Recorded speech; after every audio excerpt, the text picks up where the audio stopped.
Bismillah ar-Rahman ar-Rahim. Nahmaduhu wa nusalli ala Rasulih al-Kareem. These verses are from Surah Al-E-Imran, verse 118. The translation: O you who believe, take not as your advisors, helpers those other than your own, since they will not fail to do their best to corrupt you. They desire to harm you severely. Hatred has already appeared from their mouths, but what their breasts conceal is far worse. Indeed, we have made plain to you the ayat, if you understand. This verse is particularly important and relevant for the rulers in the Muslim countries who take advisors from people whose faith is not strong or not committed to Islam.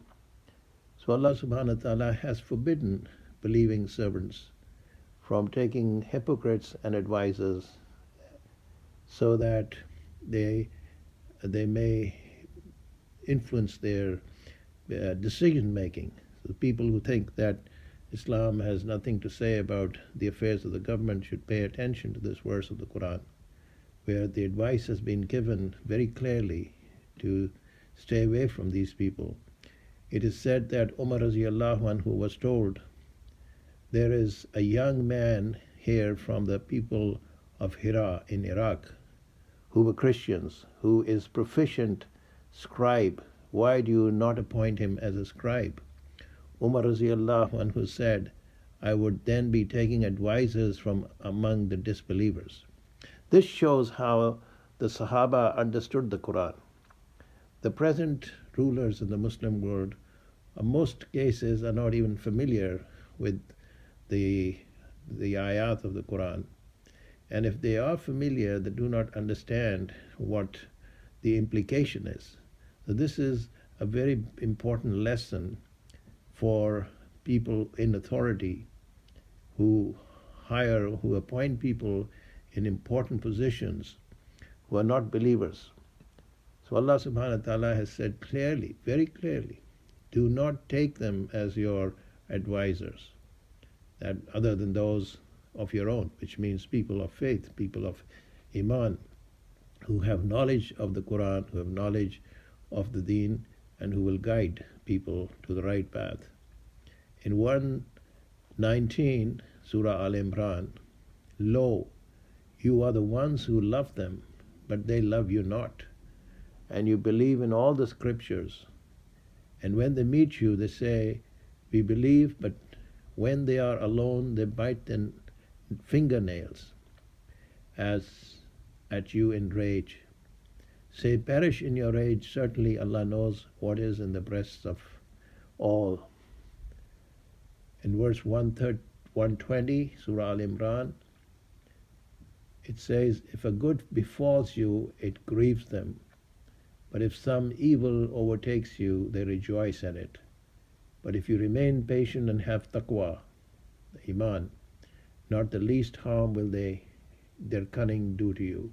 Surely Allah surrounds all that they do. So the meaning of these verses of Surah Al-Imran are very clear. The only problem is the understanding or the application of these verses, because in reality what you see is people in power, people in authority don't pay any attention to these verses.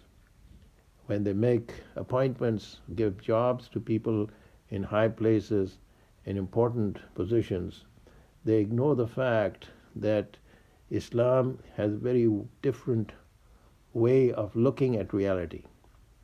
And the unbelievers, of course, are not familiar with that. Their goal is very different.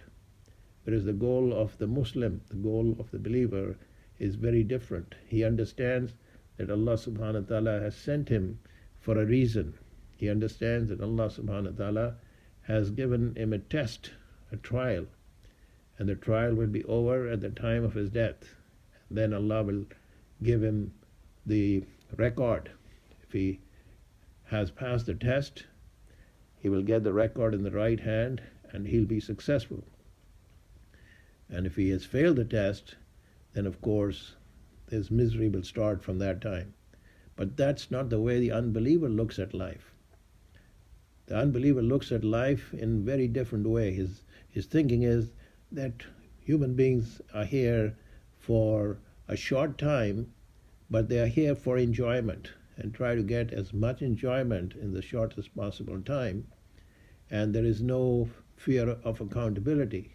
The unbeliever doesn't believe that there is accountability or there is a life after death. And that makes his actions very different. So he's looking at the success of this world. He's looking at the pleasures of this world. He's totally oblivious of what's going to come after he dies. So we ask Allah subhanahu wa ta'ala to give everyone a proper understanding of the Quran. Wa akhir dawana in alhamdulillah rabbil alameen.